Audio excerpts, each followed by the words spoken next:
আসসালামু আলাইকুম ও রহমতুল্লাহি ওয়া বারাকাতুহু।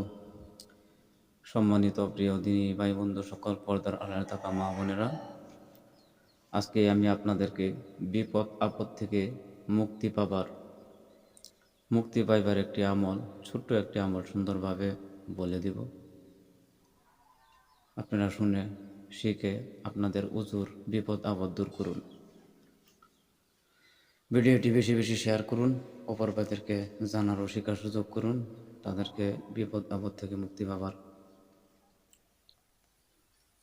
শিক্ষা যদি আপনার শেয়ার থেকে পেয়ে যায়, তাহলে তাদের যে বিপদ আপদ হবে ওইটা থেকে যদি ওরা বেঁচে যায়, তাহলে আপনি নিজে সব পেয়ে যাবেন ইনশাল্লাহ। আজকালকার জামানার বিপদ আপদ আমাদের প্রত্যেকেরই হয়ে যায়, কিন্তু আমরা বিপদ আপদের সময় আল্লাহকে আমরা স্মরণ করি না, আল্লাহর কাছে চাই না, দোয়া আমল আছে এগুলো পাঠ করি না। যদি আমরা টাকার কোনো ঝামেলা হয়েছে, ওইটাও একটা বিপদ বলা হয়। প্রচুর টাকার দরকার, ওইটাও একটি ঝামেলা, একটা বিপদ বলা হয়। তো ওই দিকে আমরা আল্লাহর কাছে না চেয়ে সেটা মানুষের কাছ থেকে আমরা একটি উপায় পাইছি, সুদ ব্যবস্থা এরকম করি। সুদ খাওয়া বহুত গুনাহ। মার সাথে বলা হয়েছে কোনো কোনো কিতাবের মার সাথে জিনা করার সমতুল্য। একটি টাকা সুদ খেলে মার সাথে জিনা করার সমতুল্য হবে গুনাহ।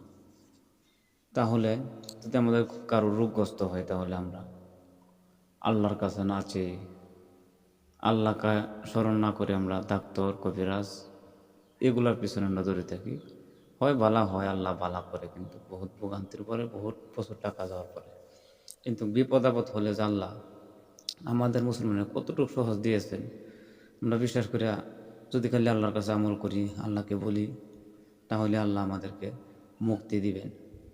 ওইটা বহুতবার বহুত প্রমাণিত। আমাদের ইসলাম ধর্মের মধ্যে কোনো সন্দেহ নাই, কোনো যুক্তি নেই। তাহলে আমরা আজকের পর থেকে বিপদ আপদ যদি আমাদের সম্মুখে এসে হাজির হয়ে যায়, তাহলে আমরা ওই দোয়া পড়ব। আর তারপরে বিপদ আপদ আমাদের উপর না আসার জন্য ওই দোয়াটা যদি সকাল একবার বিকাল একবার 3বার করে পাঠ করে নিই আমরা, তাহলে আমাদের বিপদ দূর হয়ে যাবে। যদিও বিপদ কোনো আয়া থাকে, আসমানি বিপদ থাকলেও আল্লাহ আপনার এই দোয়া পাঠ করার কারণে আল্লাহ নিজে সন্তুষ্ট হয়ে যাবেন, সন্তুষ্ট হয়ে আপনার বিপদ দূর করে দেবেন। বলুন সুবহানাল্লাহ। বিপদ আপদ আমাদের প্রত্যেকেরই লেগে থাকে, কিন্তু আজকের পর থেকে আমরা আল্লাহর কাছে চাবো ইনশাল্লাহ। তো এখানে লেখা আছে, যে ব্যক্তি সকাল ও বিকাল এই দোয়া 3বার পাঠ করিবে, মানে সকালে 3বার আপনি ফজর নামাজের সময় ফজর নামাজ পড়ে নিয়ে 3বার পাঠ করবেন, এবং বিকালে আসরের বাদ 3বার পাঠ করে নেবেন। পাঠ করবি, আল্লাহ তাআলা তাকে সর্বপ্রকার বিপদ আপদ হইতে রক্ষা করিবেন। সুবহানাল্লাহ। সর্বপ্রকার বলা হয়েছে, ছোট বড় যা আছে তাকে সর্বপ্রকার বলা হয়। সর্বপ্রকার বিপদ আপদ আল্লাহ তাআলা আপনাকে দূর করিয়ে দিবেন, রক্ষা করিবেন বিপদ আপদ থেকে। তো আমরা কি সহজ একটি উপায় পাইছি, পাইও আমরা বহুতে জানি না যদি এরকম হয়। তো আজকের পর থেকে আশা করি আমরা শিখব। দোয়াটি একদম সহজ, একদম সহজ একটি দোয়া। আপনি চেষ্টা করলে 4-5 মিনিট সময়ের ভিতরে আপনি মুখস্থ করে নিতে পারবেন। বিসমিল্লাহিল্লাযী লা ইয়াযুররু মা ইসমিহি বিসমিল্লাহিল্লাযী লা ইয়াযুররু মা ইসমিহি শাইআন ফিল আরদি ওয়ালা ফিস সামাই ওয়া হুয়াস সামিউল আলিম। ছোট্ট তো, বিসমিল্লাহিল্লাযী লা ইয়াযুররু মা ইসমিহি শাইআন ফিল আরদি ওয়ালা ফিস সামাই ওয়া হুয়াস সামিউল আলিম। সুন্দর কথা, ছোট্ট দোয়া।